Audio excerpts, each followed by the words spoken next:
Bienvenidos a esta asamblea de la Academia de Medicina de Caldas, hoy 14 de mayo de 2019. Como es costumbre, iniciamos la asamblea con una conferencia a cargo de uno de nuestros académicos o un invitado. Para el día de hoy tenemos al doctor Campo Elías Castillo Pinilla, médico cirujano de la Universidad de Caldas y especialista en radiología e imágenes diagnósticas. El académico va a hablar sobre la osteodensitometría con DEXA, mucho más que densidad ósea. Entonces le cedemos inicialmente al doctor Campo Elías el espacio. Buenas noches, muchas gracias por su asistencia. Cuando comenzamos nosotros este tema, yo decía, ¿qué nombre ponerle?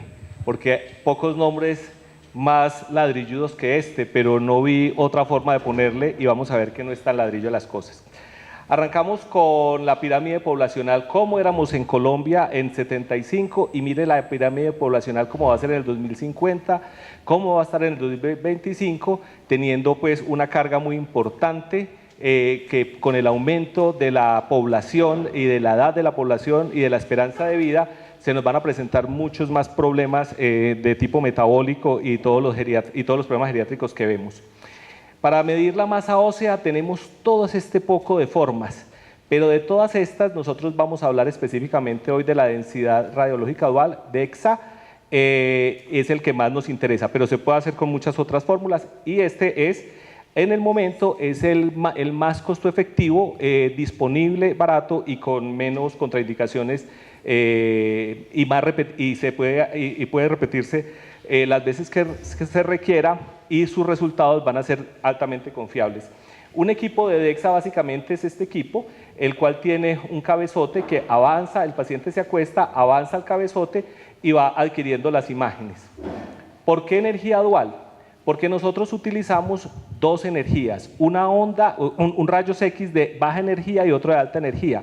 El de alta energía nos va a pasar los huesos y el de baja energía se nos va a atenuar dentro del tejido blando. Y por composición del equipo de rayos X nos va a poder definir qué es lo que hay dentro del espacio que tenemos dentro de la camilla y lo va a poder analizar.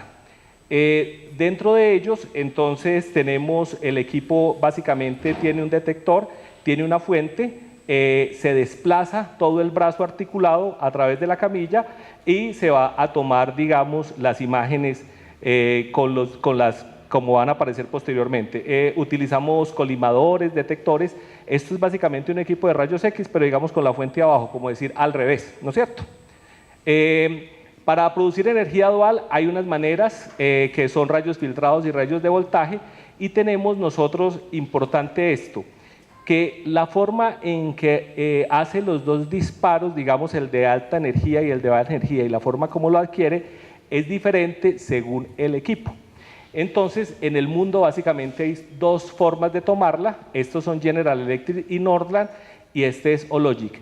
¿Qué significa esto? Y es muy importante porque son distintos el filtrado y el cambio de densidad, que no se pueden comparar, sino entre equipos que tengan la misma forma de realizarlo. Afortunadamente, la mayoría de equipos en Colombia son General Electric, que antes se llamaban Lorat, y es en los que nosotros podemos hacer evaluaciones seguidas. ¿Y cómo sabemos nosotros si nos lo hicieron en un General Electric o en un Hologic, que son los que hay en el mercado mundial? Básicamente, si ustedes ven que tiene un triangulito, es de General Electric. Y si ustedes ven que es un cuadradito, es de Hologic. No se pueden comparar entre los dos. Es decir, lo que uno ve en uno, cuando vuelve y hace el control en otro, no sirve. Inclusive, es muy importante para nosotros hacer las calibraciones diarias, las calibraciones semanales, porque hay diferencia entre calibraciones e inclusive diferencia entre técnicos. Por esa razón, es muy importante que el técnico siempre lo haga de la misma manera para que sea reproducible y en el mismo equipo para que sea reproducible y nosotros estamos haciendo controles de calidad con los equipos cada tantos meses que vienen para que con unos Phantom especiales nos digan si estamos bien o no estamos bien. Es fundamental, si nosotros no hacemos calibración diaria, si no hacemos como se debe hacer, hay problema de reproducibilidad. y todos hemos tenido problemas, inclusive nosotros tuvimos en un principio problemas de calibración y nos daban a veces medidas un poco raras, pero afortunadamente todo esto ya lo pudimos solucionar. Bueno, la dosimetría, yo le voy a poner dosimetrías muy bajas para compararlo con cosas de la vida real, lo que utiliza. El DEXA utiliza 0,1 a 5 milisievert por exploración, según lo que hagamos y según la exploración. Pero la radiación de fondo de día es esta, un tórax de un niño 50 o 60, o sea, 50 veces más, un vuelo transatlántico montar en avión 60, y una tomografía tiene 700 veces más radiación que lo que tiene un DEXA. ¿Qué significa? Que como la radiación es tan bajita, nosotros podemos repetir y no tenemos ninguna dificultad, digamos, problemas de radiación como podemos tener, digamos, con mamografías con mamografía no, con tomografía básicamente, en las cuales es muy importante medir las dosis de radiación. En DEXA no, porque se considera que es prácticamente lo que se expone uno un día al sol, entonces eso no tiene ningún problema la radiación, es muy bajita y por eso se puede repetir y por esa razón la inocuidad del resultado. Hoy en día con los nuevos parámetros de valoración en Colombia para equipos de rayos X, todos quedaron en categoría 1 y categoría 2, en categoría 2 quedaron todos y en categoría 1 solamente quedaron las radiografías apicales de los dientes que no necesitan tantas cosas y la densitometría, de resto todas son tipo 2.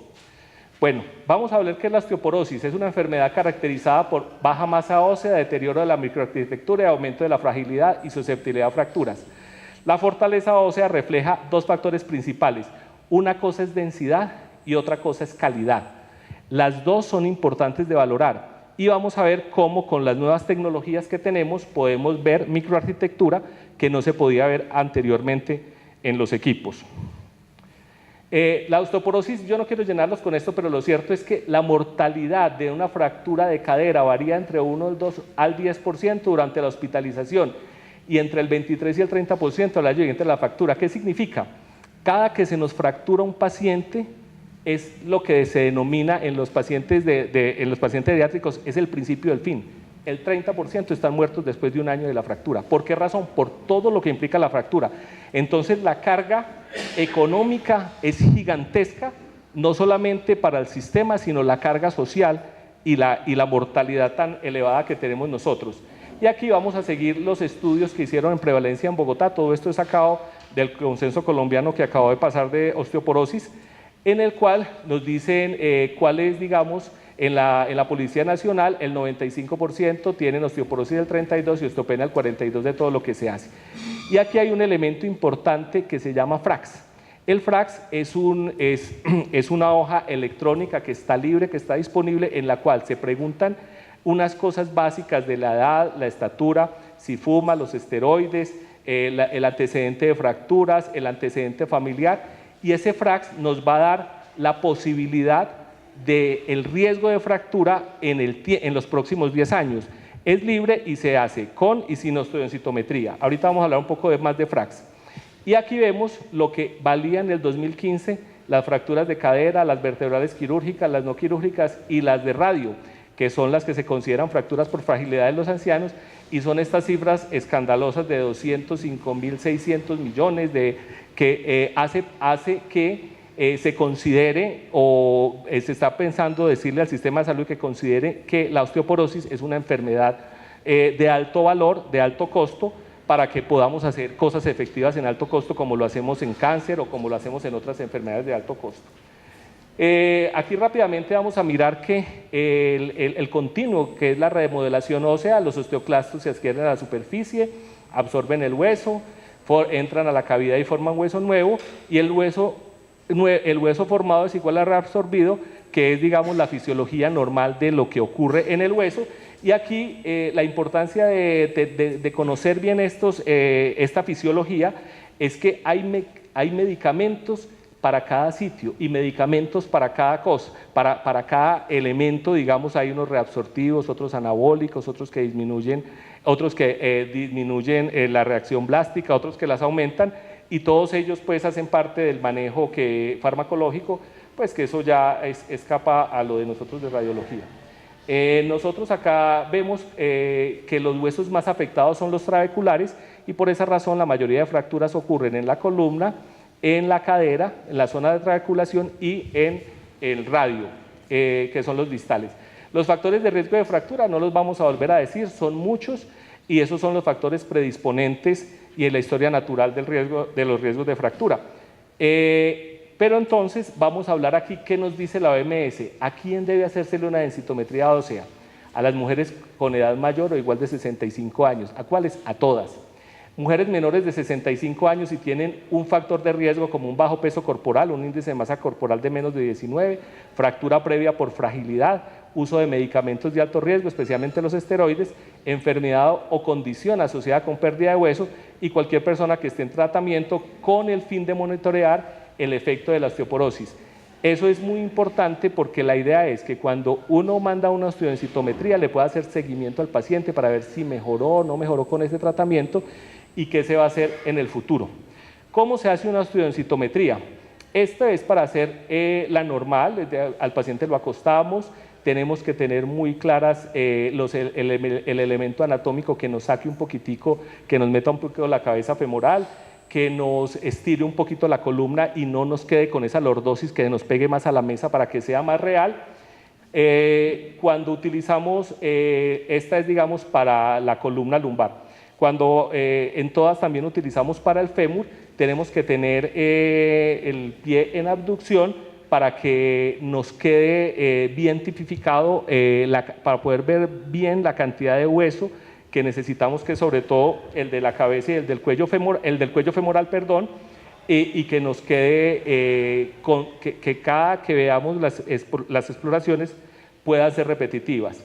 Y el otro que utilizamos, cuando no podemos utilizar la valoración de la columna o de la cadera por muchas razones, por ejemplo, si un paciente tiene prótesis, pues obviamente que no. Si un paciente tiene artrosis, no. Y es muy frecuente que los pacientes tengan artrosis, osteoporosis y osteopenia, y eso hace que muchas veces no podamos utilizar las medidas de la columna del fémur y tenemos que utilizar las del tercio medio del radio, o sea, la del antebrazo, que lo utilizamos con alguna frecuencia. Y esta otra posición es una posición para un examen que vamos a ver ahorita que se llama la morfometría, que es una de las nuevas aplicaciones que utilizamos con DEXA.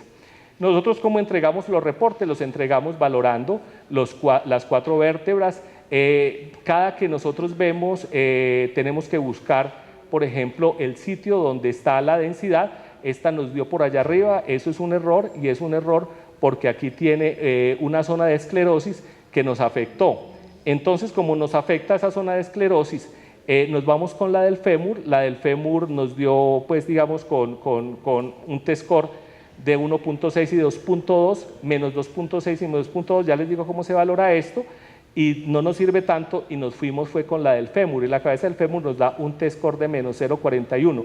Entonces, al final nosotros nos quedamos con la peor. ¿Por qué? Porque tenemos que ayudar al paciente, y la ayuda al paciente es ver cuál de las 3 está peor, porque esa es la que le da el verdadero riesgo. Entonces, para la referencia utilizamos 2 elementos que se llaman el T-score y el Z-score. El T-score se utiliza para mujeres periposmenopáusicas, pacientes con reemplazo hormonal y hombres de más de 50 años. El Z-score se utiliza para mujeres en edad reproductiva, para niños y adolescentes y para hombres menores de 50 años.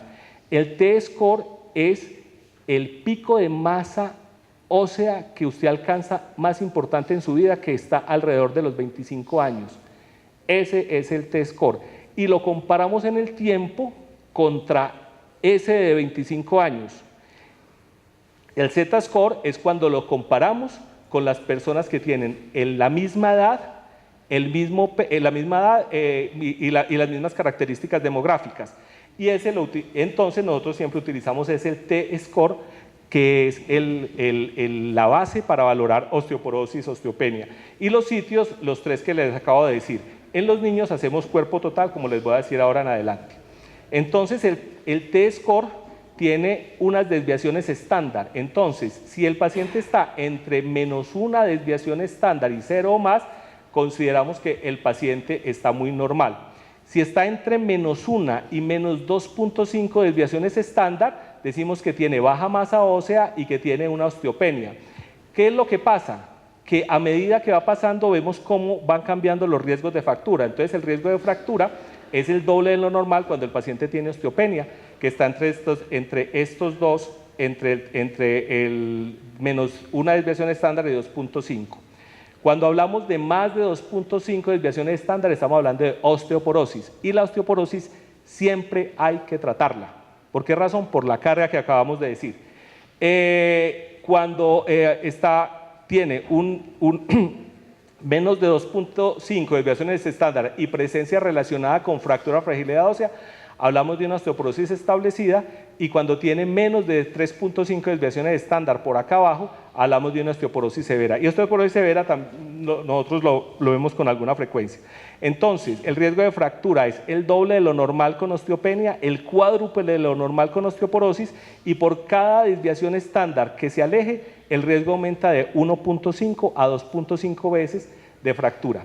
Esto es lo que yo les decía, que el FRAS Colombia es un cuestionario, aquí lo hicieron en la ciudad de Barranquilla, y este está libre, lo puede utilizar cualquier persona en su consulta. Usted simplemente le llena estos datos, le dice unas preguntas muy elementales y le registra cuántos lleva y le habla del riesgo que tiene de fractura en los próximos 10 años.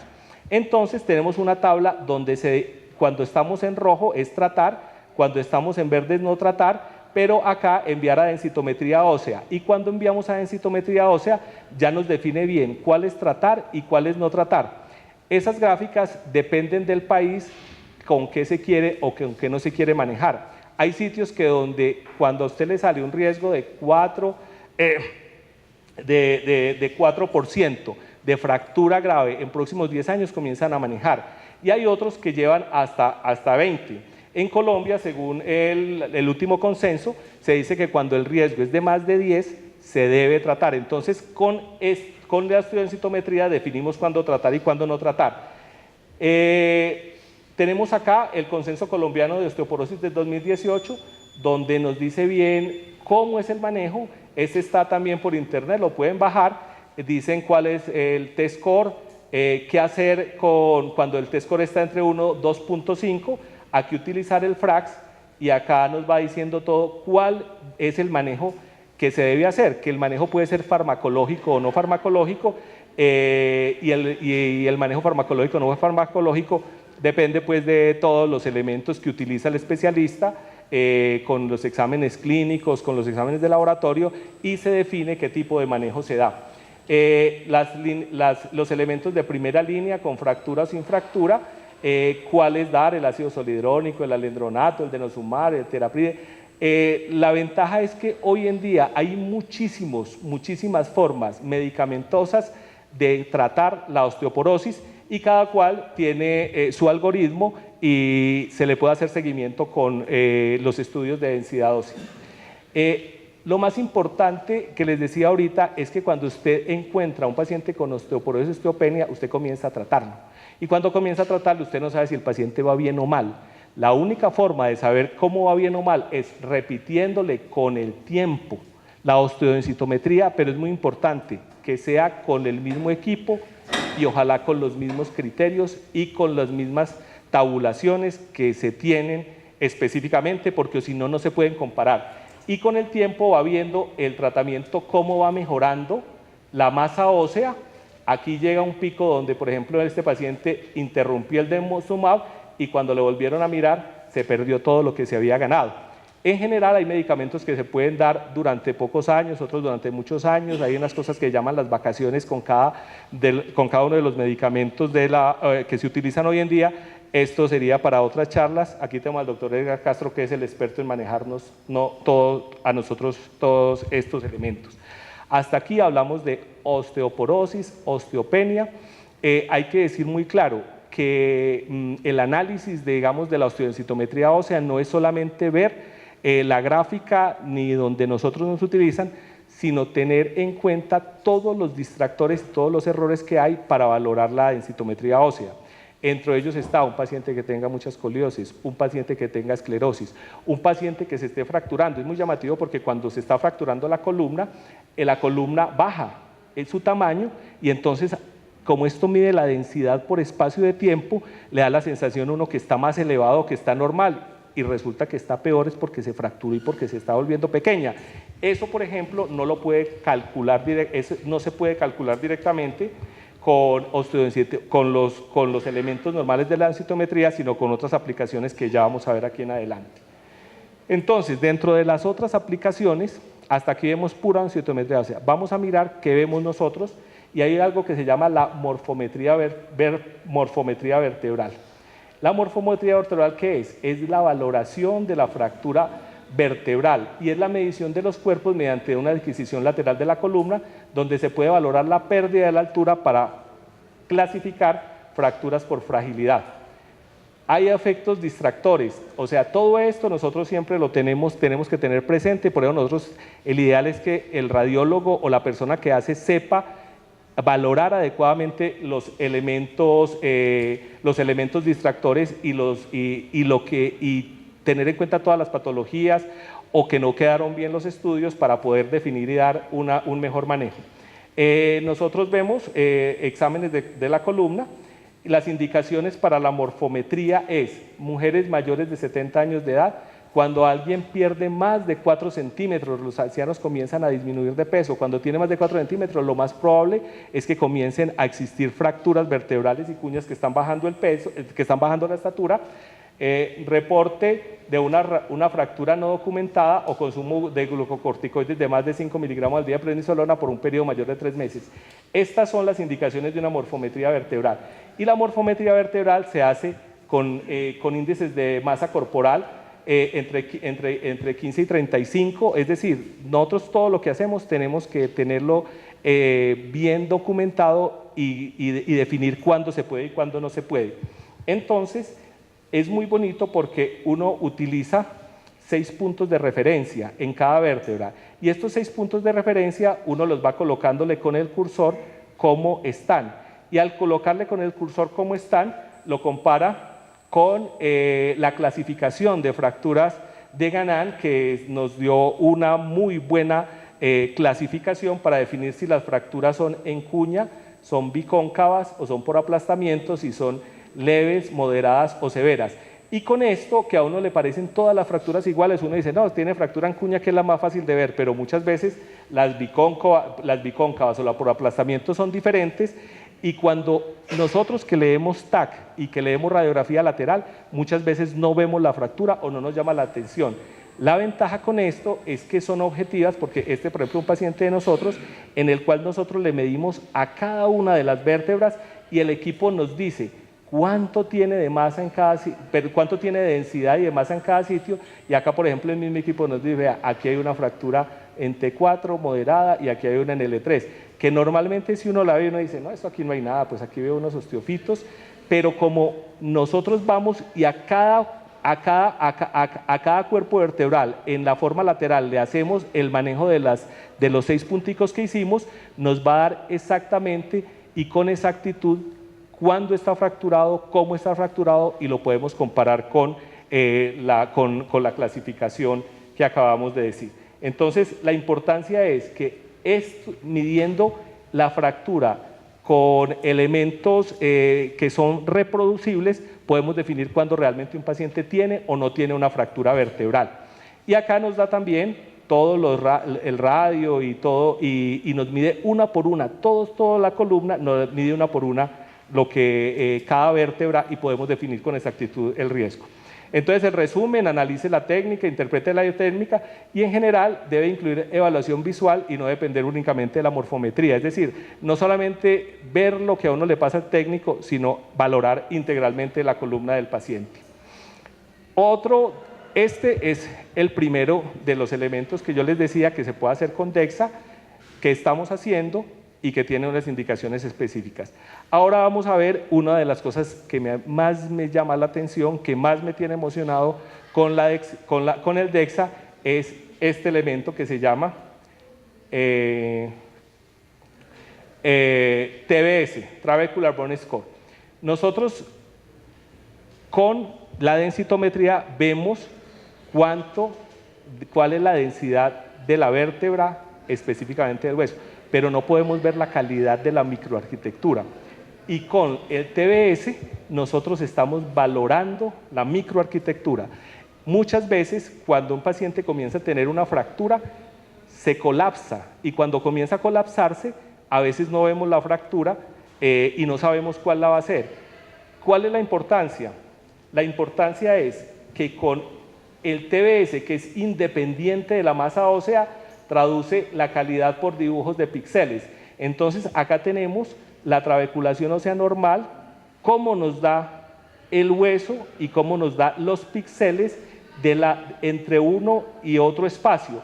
Y cuando este es un software que analiza el hueso, nos va diciendo dónde hay huequitos, y donde hay huequitos nos los va a definir. O sea que no solamente ve la masa, sino que ve la microarquitectura, y eso es fundamental para predecir mejor las fracturas a futuro. Es decir, nos está dando la calidad tridimensional del hueso, nos pasó de una bidimensional de medir masa a una tridimensional.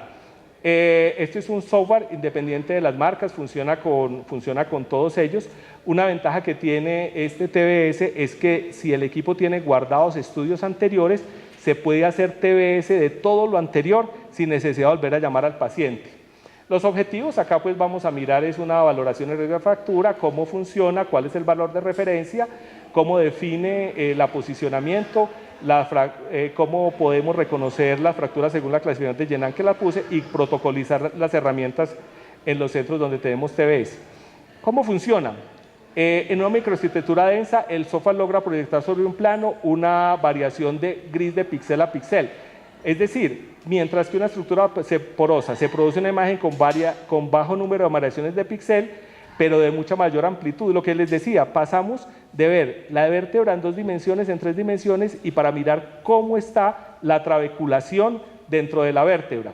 Y eso es un algoritmo que ya está pues, utilizado y el cual nos lo da de la siguiente manera. Entonces, nosotros vemos la arquitectura ósea normal, es un patrón de escalas de grises homogéneo y nos da una imagen representativa de cada vértebra. Lo más importante no es el color de la vértebra, sino cuál es el dato, cuál es la puntuación TBS. Y esta puntuación, por ejemplo, para este me da 1.406. Cuando un paciente tiene esta misma columna, que usted las ve muy similares, con un T-score de menos 2.2, comenzamos a ver el degradado, las zonas de menos trabeculación. Estas son las vértebras, este define exactamente el riesgo de fractura osteoporótica, nos lo da con diferentes las escalas de grises y nos da un TBS de 1.059. Y entonces nosotros vemos la adquisición, los datos de entrada, el procesamiento, y finalmente nos da un dato de salida en el cual nos va a informar cómo está la microarquitectura de cada vértebra, cómo podemos comparar la microarquitectura de L1, L2, L2, L3, y nos da un valor, y ese valor ya está estandarizado. Ya les voy a decir cómo lo estandarizamos. Entonces nosotros vemos que valores de menos de 1.35, nosotros hablamos que tiene una microarquitectura normal. Un valor de 1.2 a 1.35 decimos que es una microarquitectura parcialmente deteriorada. Y menor de 1.2 decimos que es una microarquitectura francamente deteriorada. Y entonces los rangos de referencia ya los tenemos para Europa, para Estados Unidos, para Latinoamérica, para las mujeres y para los hombres. El límite alto es de 1.34, el bajo para hombres de 1.216, y volvemos al anterior donde nosotros definimos estos valores para hablar cómo está la microarquitectura y poder decir qué tan deteriorado, digamos, está la trabeculación o no de esa vértebra. Entonces, cuando nosotros tenemos evaluado, siempre nosotros vamos a tener una escala visual donde nos va a colocar el sitio, el puntico donde está la microarquitectura, y nos va a dar un número. Ese número lo vamos a colocar con el FRAX Colombia, y podemos ver como muchos pacientes que eran osteopénicos tienen un FRAX anormal que los convierte en mayor riesgo, que los cambia hacia el dintel o hacia el límite en que se deben tratar o no se deben tratar. Esto lo hacemos en el mismo equipo, con los mismos datos y con el dato que nos da el TBS, y lo acomodamos con el FRAX. Entonces, aquí tenemos varias de los artículos donde definen que ayuda a la toma de decisión de tratamiento, que contribuye independientemente a una evaluación más global. Cuando ustedes quieran, pues les pasamos el informe de muchos estudios que se han hecho sobre la estandarización del TBS. Aquí tenemos un paciente en el cual nosotros veíamos francamente que tenía una anormalidad por osteofitos marginales, con un poquito de esclerosis entre L2 y L3, una mínima escoliosis, y acá nos daba que el T-score nos daba en 0.1. Entonces nosotros de aquí nos daba uno la sensación de que estaba muy bien esa vértebra. Cuando le hacemos el TBS nos sale que el TBS es de 1.165. ¿Qué significa? Que este es un paciente que hay que tratar. ¿Por qué razón? Porque nos dio una densidad ósea que nos hacía poner tranquilos, pero una microarquitectura que nos decía que este paciente tenía riesgo de fracturarse. Entonces, el TBS, que es independientemente de todos, de la masa ósea, sino que ve la microarquitectura, nos define y nos da cambios de tratamiento, y esto lo podemos utilizar. Y también nos dice el TBS de cada vértebra y las relaciones de las vértebras en las cuales nosotros valoramos. Muchas veces las vértebras, hay muchos osteodensitometrías, no se puede leer la columna por presencia, digamos, de artrosis, de osteofitos, de fracturas. No sirve el valor específico, digamos, de la columna lumbar, pero la microarquitectura es independiente y nos dice qué pacientes tratar. Entonces, el TBS valora microarquitectura, es un software nuevo y es lo que nos está a nosotros haciendo cambiar y haciendo disminuir esa línea que les mostraba de quién tratar y quién no tratar en el mismo examen, sin necesidad de hacer otras cosas. La densitometría se puede hacer también en niños y adolescentes. Aquí tenemos, digamos, los mismos elementos que utilizamos en densitometría de niños, y en densitometría de niños queremos decir algo importante, es que el hueso es como una alcancía. Entonces muchas personas dicen que la osteoporosis es una enfermedad que comienza en la niñez, y dependiendo de cómo esa alcancía se nos llena en los 15 a los 30 años, cómo a medida que va a pasar el tiempo y por unos cambios fisiológicos desde la menopausia y la vejez, es cuando va a ser más lo que sale que lo que entra, y entre mejor densidad y pico óseo tengamos nosotros en la niñez, vamos a tener una mejor vejez. Muchos dicen que la osteoporosis es una enfermedad realmente pediátrica, porque si nosotros no alcanzamos una masa ósea, un pico adecuado, nos va a durar menos la gasolina y vamos a tener más problemas en el futuro. ¿Dónde realizar las mediciones? Entonces en los niños en la columna, y hacemos cuerpo completo. Y en los niños nosotros no utilizamos el T-score sino el Z-score, porque recuerde que menores de 50 años se utiliza el Z-score y en los mayores el T-score. Las indicaciones clínicas de los niños, aquí las tenemos. Y nosotros adicionalmente en los niños vamos a ver lo que seguimos ahorita, que es el análisis de...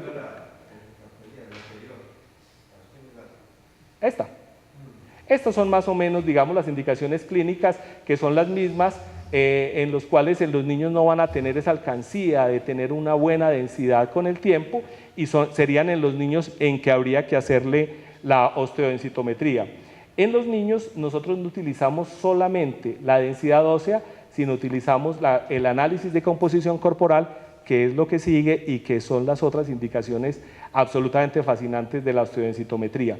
Este es un niño que nosotros vemos, aquí hacemos siempre comparar con las tablas de referencia. Las tablas de referencia, las que utilizamos usualmente son latinos de Estados Unidos cuando no tenemos grupos de comparación, o latinos, hispanos, o hispanos cuando se tienen establecidos las curvas contra quién comparar.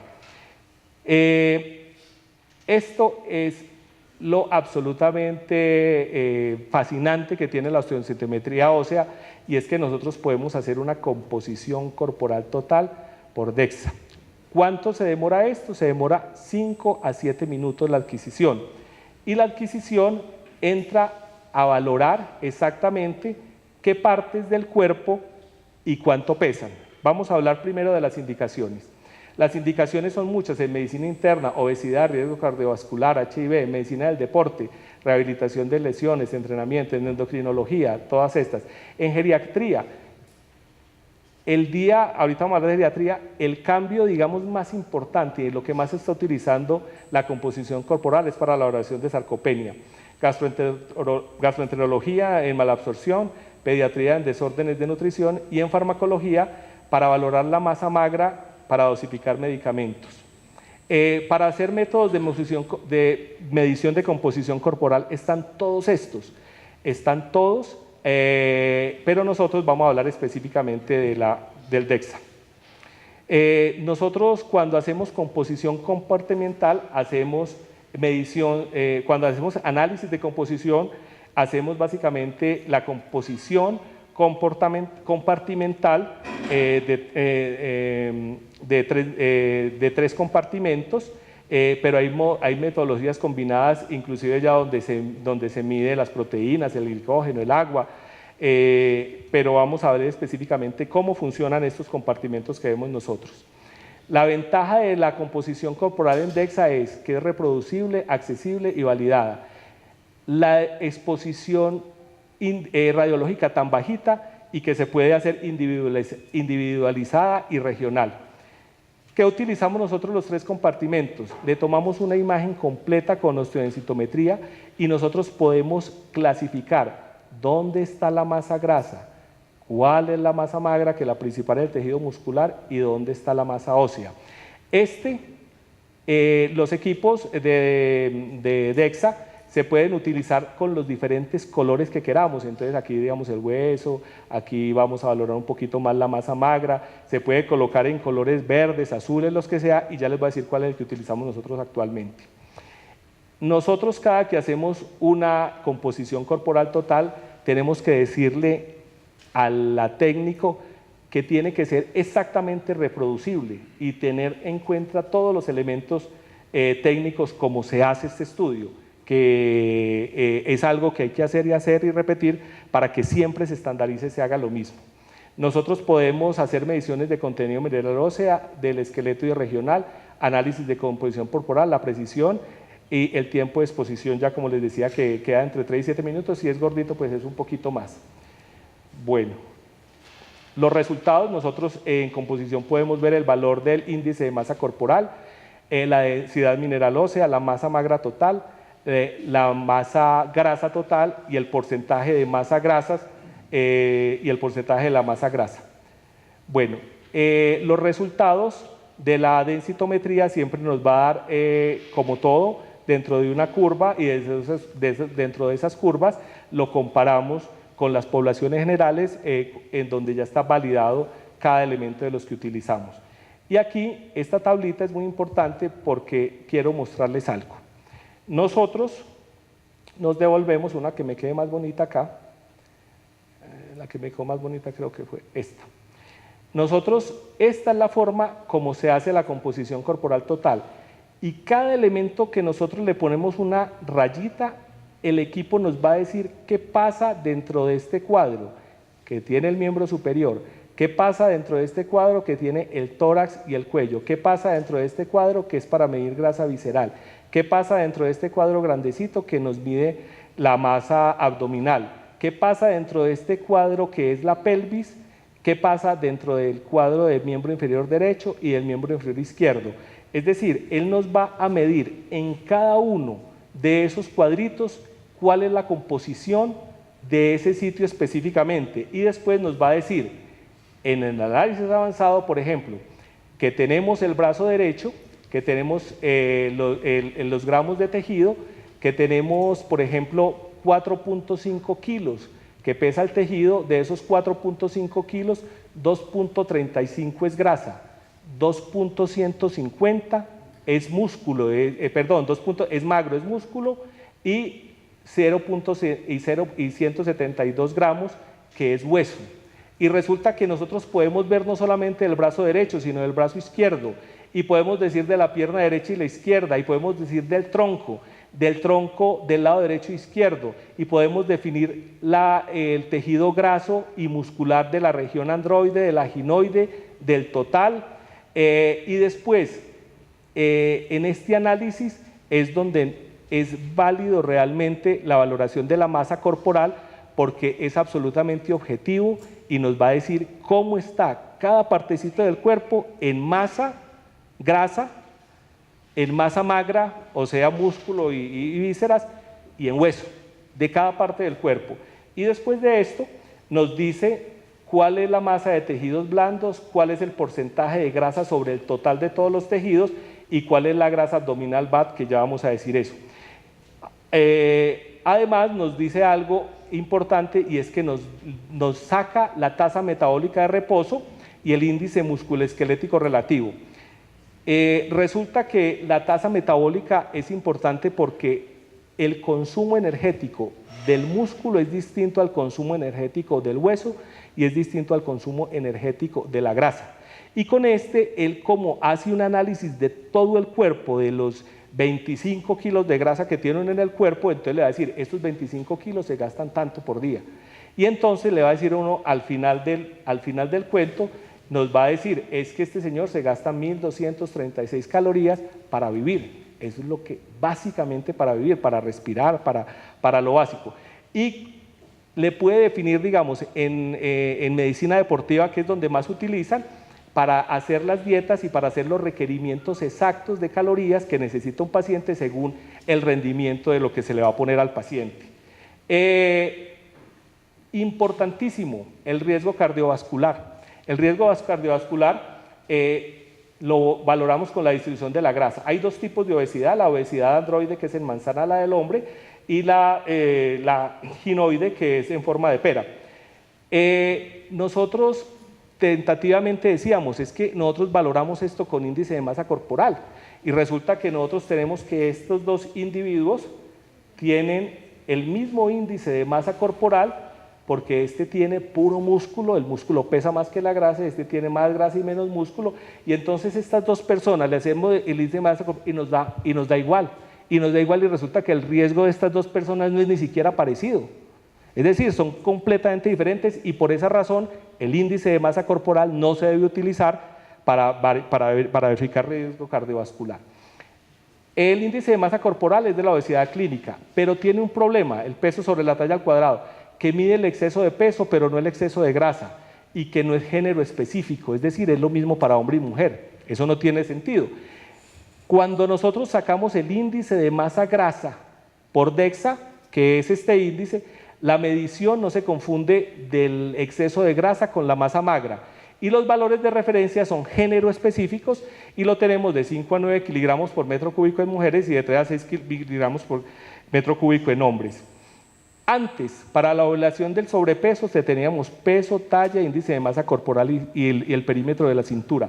Hoy en día tenemos índice de masa corporal, cuál es la grasa visceral, cuál es el tejido magro y cuál es el porcentaje de tejido graso. Y esta es la que realmente no clasifica el riesgo, pero estos elementos sí nos clasifican el riesgo en los pacientes.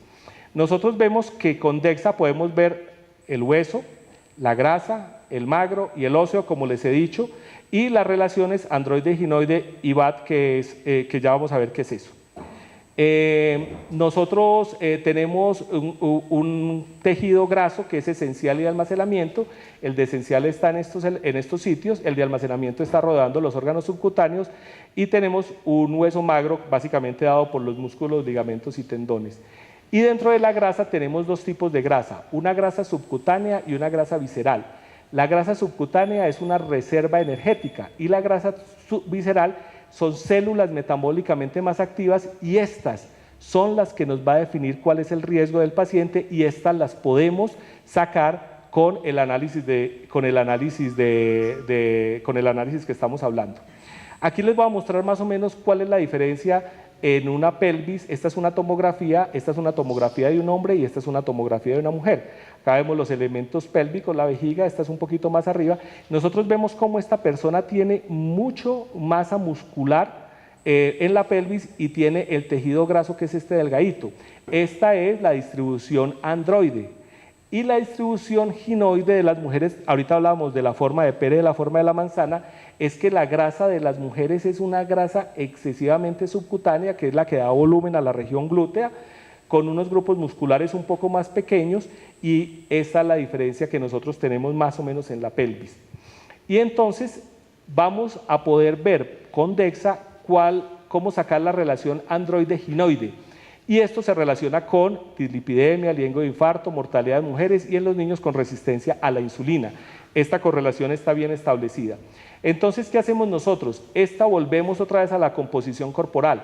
Entonces, nosotros decimos que nosotros podemos ver cuál es la distribución androide, que es esta, la distribución ginoide, es estos pedacitos que estamos tomando del estudienciómetro, y como yo les dije, como cada partecita la puede tener uno con los datos exactos, entonces él me dice, dentro de este sitio hay tantos gramos de grasa, tantos gramos de músculo y tantos gramos de hueso. Entonces nosotros podemos hacer esta relación entre la grasa que hay de distribución androide y ginoide, y esto nos va a dar unos valores en los cuales podemos decir cuál es el normal, cuál es el aumento en riesgo y cuál es el de alto riesgo, tanto para hombres y mujeres.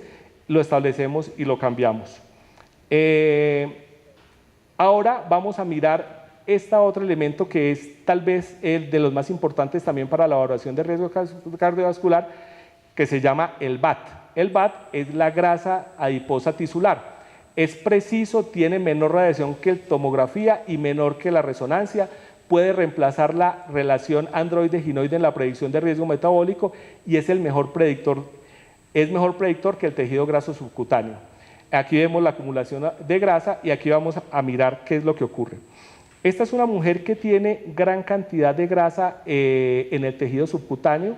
Acá vemos los planos musculares del abdomen y vemos cómo, a pesar de tener aparentemente un perímetro abdominal muy amplio, vemos que la grasa que está dentro de los intestinos, estos son las asas intestinales con contraste, vemos la grasa que tiene intestinal.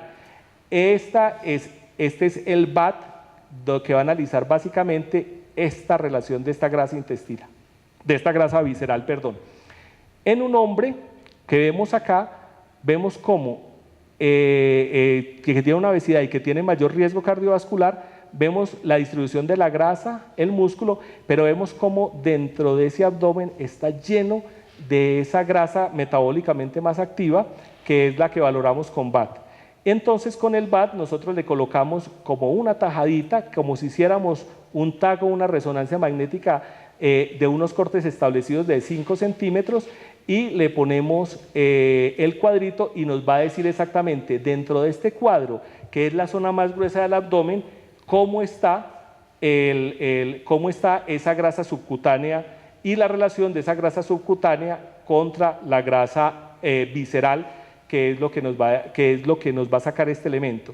Y aquí podemos ver que, por ejemplo, el BAT es del 75% con una grasa total de 738 por centímetros cúbicos y este otro de 728, pero con un BAT del 20%.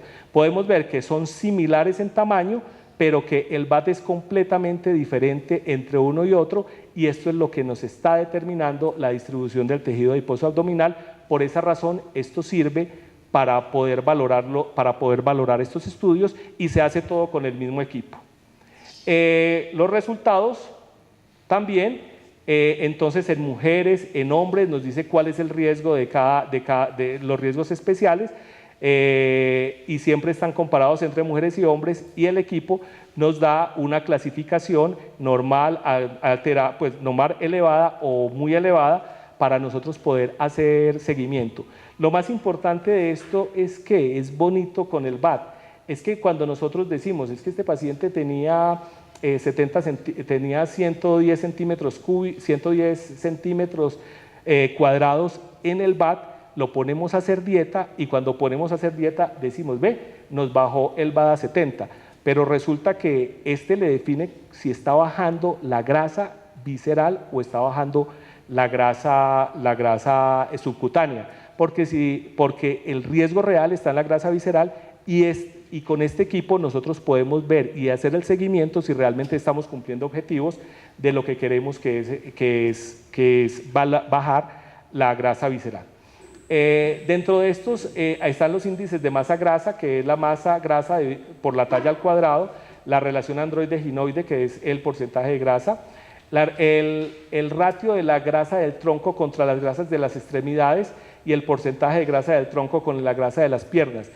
¿Qué pasa? Que como nosotros sabemos que, por ejemplo, en el muslo derecho hay 1 kilo de grasa, hay 2 kilos de músculo y hay 500 gramos de hueso, nosotros podemos comparar eso contra esto. ¿Para qué? Para hacer seguimientos y lo podemos comparar este contra este. Y esa es la ventaja de tener nosotros los compartimientos establecidos y poder establecer qué elementos tienen cada uno de ellos para poder hacer seguimiento. Dentro de los síndromes geriátricos, estos son los principales: fragilidad, caída, sarcopenia, demencia, delirio. La sarcopenia tiene mucho que ver con estos dos, con fragilidad y con caídas. La sarcopenia es un síndrome que se caracteriza por una pérdida gradual y generalizada de la masa musculoesquelética y de la fuerza, con riesgo de presentar resultados adversos como discapacidad, calidad de vida y mortalidad. Y aquí vamos viendo lo que va pasando con el tiempo, cuando comienza a acabarse, cuando comienza a disminuir la masa muscular, cuando se desarrolla la sarcopenia, la pérdida del control y finalmente los pacientes pues que se secan y se mueren pues por la sarcopenia. Es cierto que la potencia y la fuerza muscular disminuyen con el envejecimiento y acá tenemos la información de Baltimore donde dice cómo a partir de los 40 años, por eso la publicidad que hacen en televisión, que a partir de tantos años usted está perdiendo 1 a 2% del volumen muscular, y hoy en día ya no es solamente ver que perdió, sino que hay formas farmacológicas y no farmacológicas de tratarlas. Bueno, vamos a mirar entonces qué es lo que nosotros valoramos para sarcopenia. Valoramos el LMI, que es el índice de masa grasa sobre la masa grasa sobre la talla al cuadrado. El otro, que es el del esqueleto apendicular, que es la masa magra apendicular esquelética, y el índice de masa magra apendicular sobre la talla al cuadrado. Esto es un poquito complejo, pero les voy a decir más o menos cómo se calcula. En este paciente que hacemos una composición corporal total, estamos viendo el brazo derecho, el brazo izquierdo, la pierna derecha y la pierna izquierda y la pelvis. Ahí es donde está concentrada la gran cantidad de músculo que tiene un individuo en un momento dado. Entonces nosotros hacemos una ecuación, que es la ecuación de Baum-Manter, en el cual se mide la masa magra de brazos más la masa B de piernas sobre la altura en metros cuadrados. El equipo calcula que cuando tiene menos de 7.26 en hombres hablamos de sarcopenia y menos de 5.45 en mujeres hablamos de sarcopenia, y eso se llama el índice musculoesquelético relativo. Entonces nosotros estamos pesando la masa que tiene el paciente en cada sitio, la masa magra, no la grasa, sino solamente la masa muscular, lo comparamos con la estatura al cuadrado y nos está dando estos datos. Y ya según el consenso europeo de sarcopenia, y hay más consensos, y el consenso internacional, donde nos dice cuáles son los rasgos para hombre, cuál es el rango para mujer, y nos habla de otros elementos, porque cuando nosotros vemos, solamente medimos la composición corporal total, no podemos hablar todavía de sarcopenia, tenemos que hablar de presarcopenia, porque la sarcopenia es no solamente la pérdida de la masa muscular, sino la pérdida de la fuerza, otros elementos que se utilizan son la velocidad de la marcha y la fuerza de agarre. La fuerza de agarre se puede medir con un dinamómetro, en el dinamómetro tiene los rangos, y entonces cuando uno encuentra que tiene una baja, tiene pues alterado el índice, que tiene alterados los índices, nosotros el índice musculoesquelético relativo, y a eso le agregamos que ha perdido la fuerza, ya hablamos de sarcopenia, y podemos hacer diagnóstico de sarcopenia para que se empiece el manejo de la sarcopenia. La sarcopenia tiene consecuencias como los años de vida saludable disminuidos, caída, fracturas, porque hace parte también de los síndromes geriátricos en los cuales hay que trabajar. ¿Para qué sirve más la composición corporal total en pacientes con cirugía bariátrica.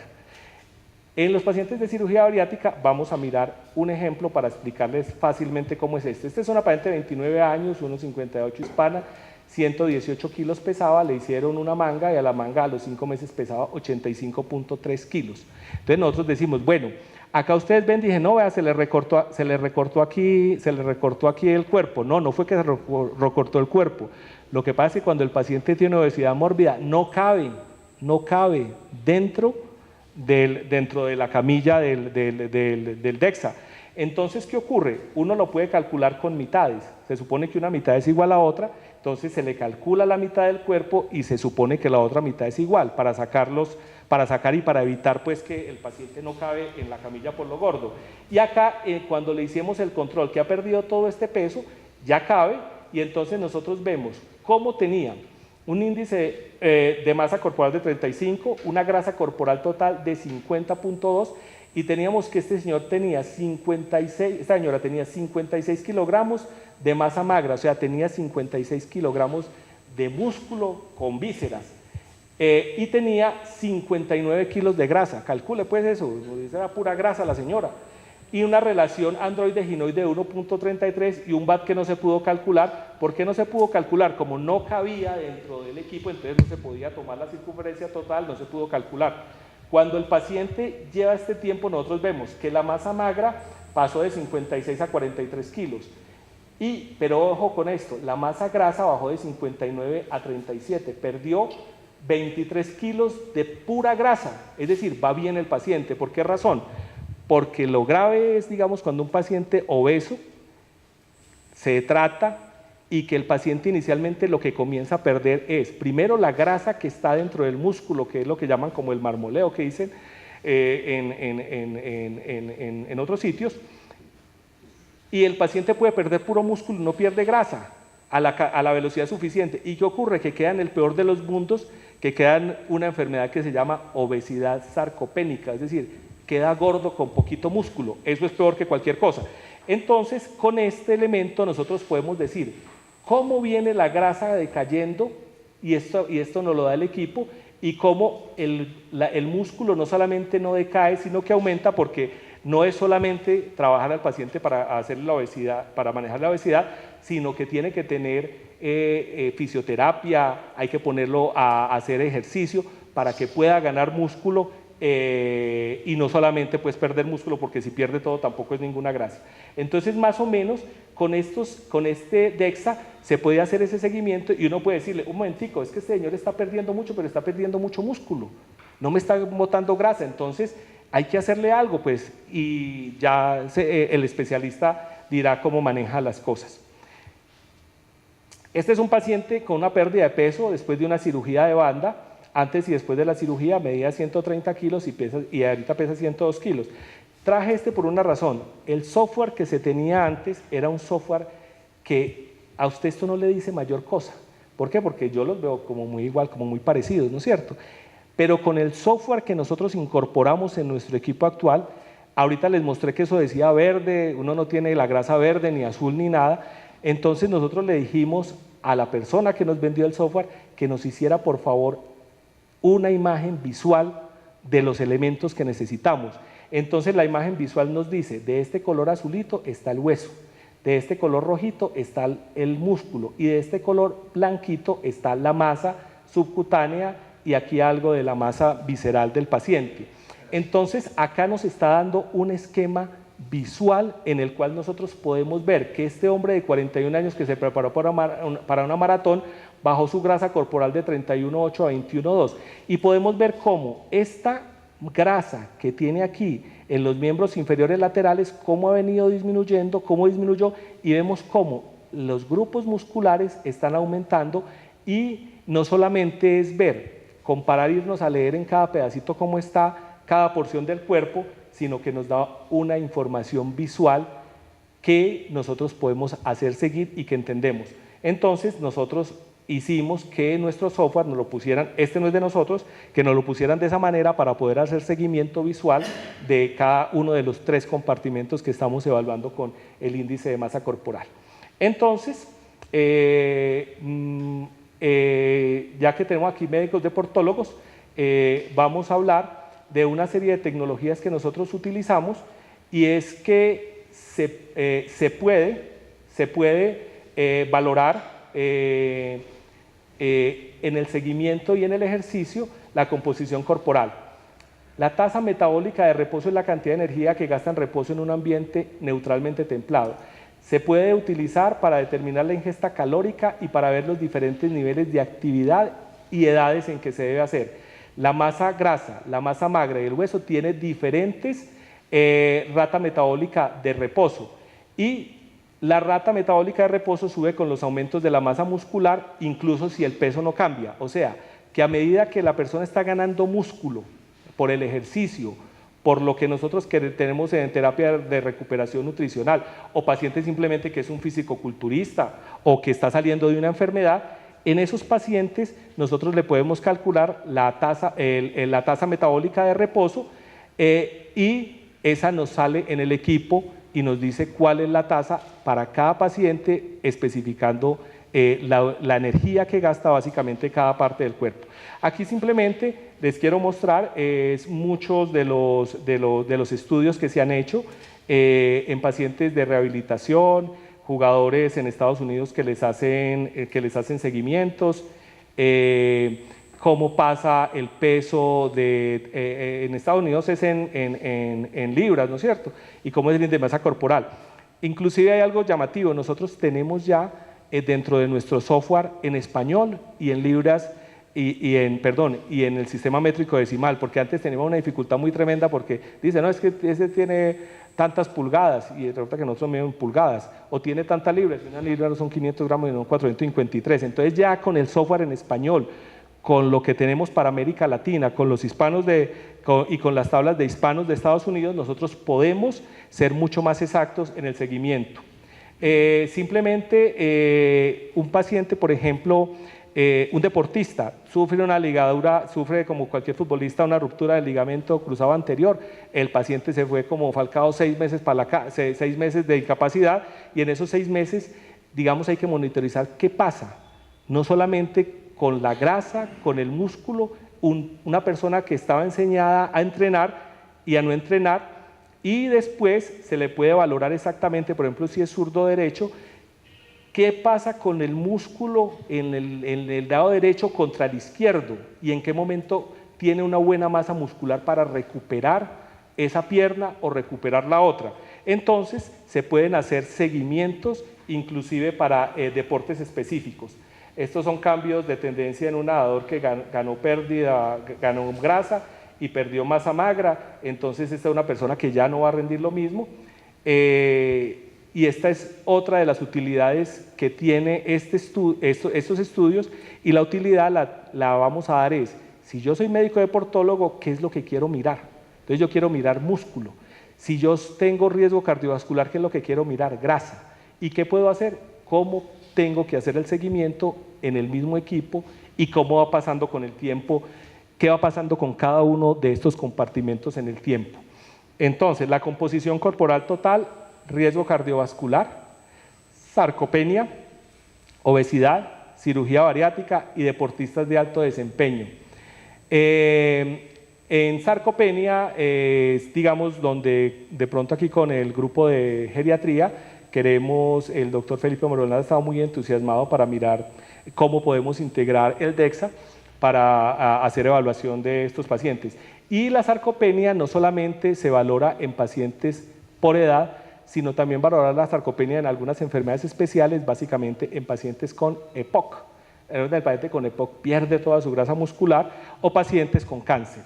En pacientes oncológicos es cierto que el metabolismo, digamos, de la quimioterapia es diferente cuando un paciente tiene músculo, o más músculo, menos grasa.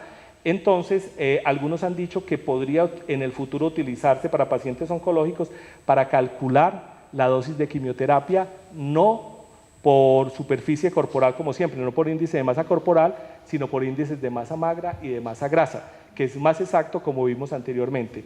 Y en pacientes con VIH para valoración de la lipodistrofia, especialmente aquella grasa que se acumula aquí en la nuca, o los cambios que ellos van cambiando la cara porque se va ampliando un poquito la grasa periférica y van dando unos pliegues mayores que hacen que algunos pacientes, digamos, enfermos, uno vaya diciendo, no, este paciente está enfermo por una lipodistrofia, y puede ser utilizado, cambiar, digamos, la medicación de los antirretrovirales.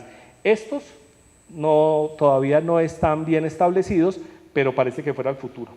Entonces nosotros que tenemos que, lo que yo le di al principio, lo poco sensual del título, DEXA mucho más que masa ósea, entonces nosotros tenemos un equipo que ya tenemos acá, que le compramos el software, el último para valorar todo, y en el cual podemos hacer todo este poco de cosas.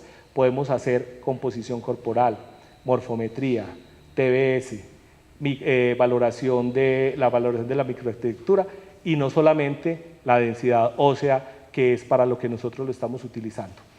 ¿Cómo entregamos nosotros los informes? Entonces, no, usted me dio muchos datos, pero si a mí me dice que yo no tengo en la cabeza cuáles son las medidas normales del BAD, ni se me olvidó cómo era el ratio de la ginoide androide, ni veo cuál es la curva, digamos, para definir algunos tipos de obesidad. Entonces nosotros hacemos lo siguiente, hacemos una tabla completa por composición, una imagen visual en colores, el índice de masa corporal, la tasa metabólica de reposo, a todos los pacientes les podemos hacer esto y se lo entregamos, el análisis de grasa visceral BAT y el índice musculético relativo para el estudio de sarcopenia. Entonces acá tenemos, en la primera que les muestro, tenemos una imagen donde nosotros vemos qué partecita, cómo se midió en cada sitio, la imagen a color, la normal, la que nos gusta, la que vemos pues más parecido a la grasa y el músculo, y todos los elementos que vimos, la masa total, la masa de tejidos blandos, todo esto nos lo da el equipo.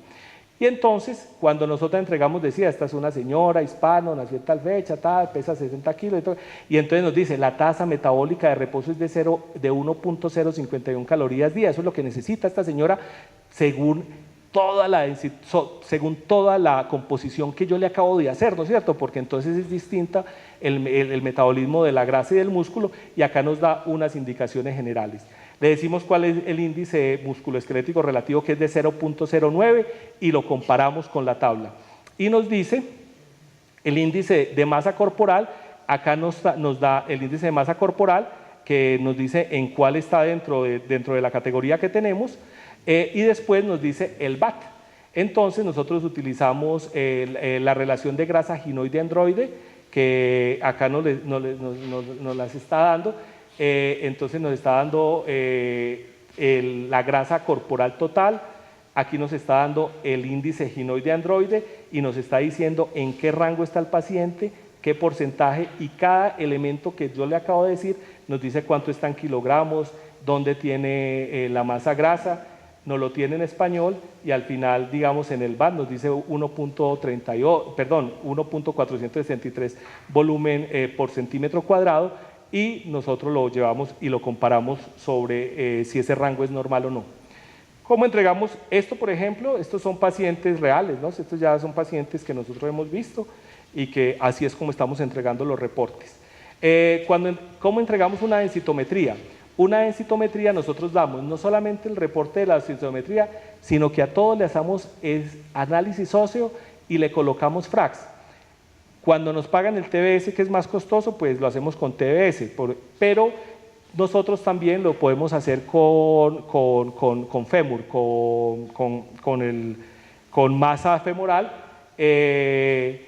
y lo entregamos también, es decir, dentro del equipo nosotros entregamos el análisis óseo.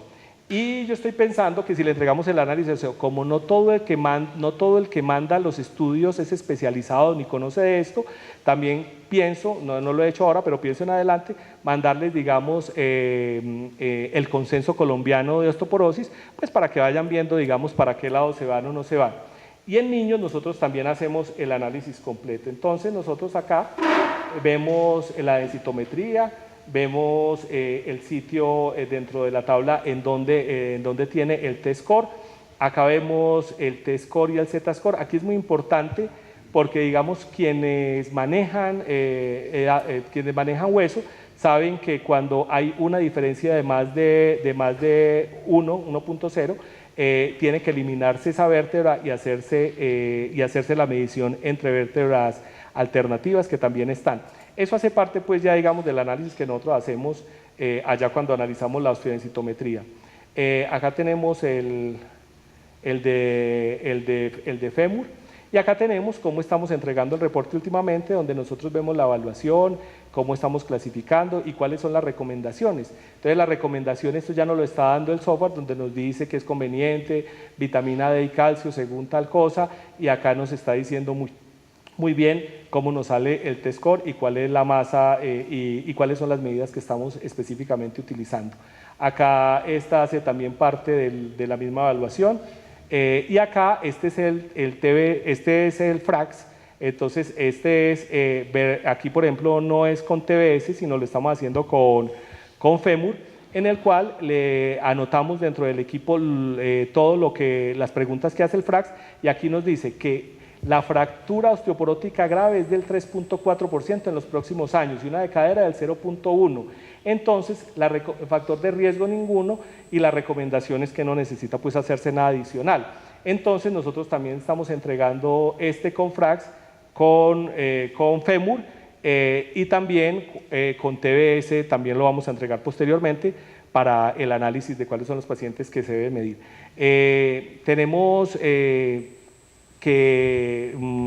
yo recuerdo cuando nosotros comenzamos con la ecografía, que la ecografía era ecografía para embarazo y para abdomen no más, y hoy resulta que hoy en día hacemos ecografía de uña, hacemos ecografía de ojo, hacemos ecografía de piel, hacemos ecografía musculoesquelética, hacemos ecografía de pleura, hacemos ecografía con Doppler, hacemos procedimientos, tenemos el mismo ecógrafo y muchas utilidades que a veces hoy en día se utilizan más que para lo que fue creado.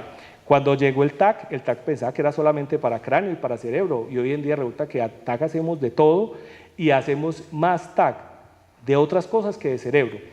Con osteodensitometría queremos lo mismo, hoy en día no lo estamos utilizando solamente para densitometría, y resulta que todas estas utilidades ya las tenemos y se pueden hacer y están a la disposición.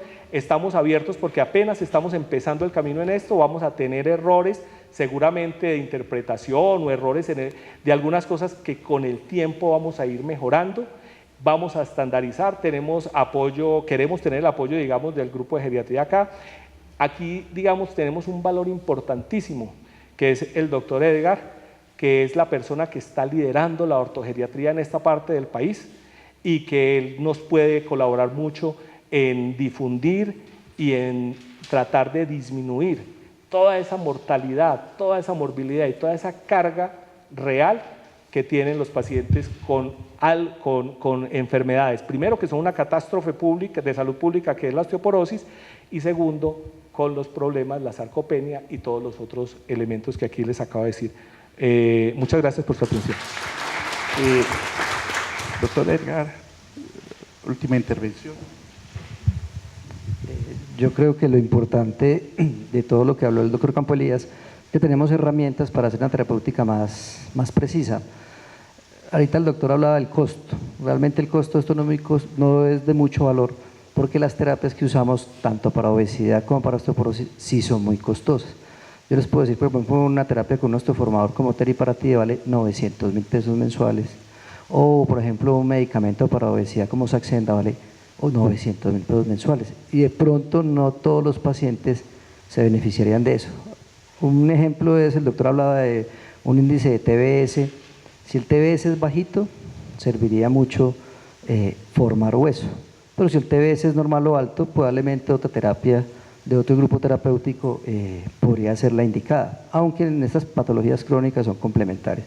Entonces yo creo que es como una función de todos los médicos que estamos a cargo de eso, comenzar a pedir, así como yo creo que está el patólogo, pues que ahorita sin inmunohistoquímica y sin sus marcadores no se comprometen, a mediano plazo vamos a tener que dar el diagnóstico completo con morfometría, con TBS, y eso nos va a orientar mucho mejor la terapia, ¿sí? Entonces hay que hacer uso de eso, y realmente lo que le digo, doctor, a mí no me parece tan costoso comparado con una resonancia u otras cosas, y vamos a definir terapias a largo plazo. Yo les digo, por ejemplo, en el hospital, manejar las fracturas es algo catastrófico, eso es una enfermedad catastrófica en geriatría.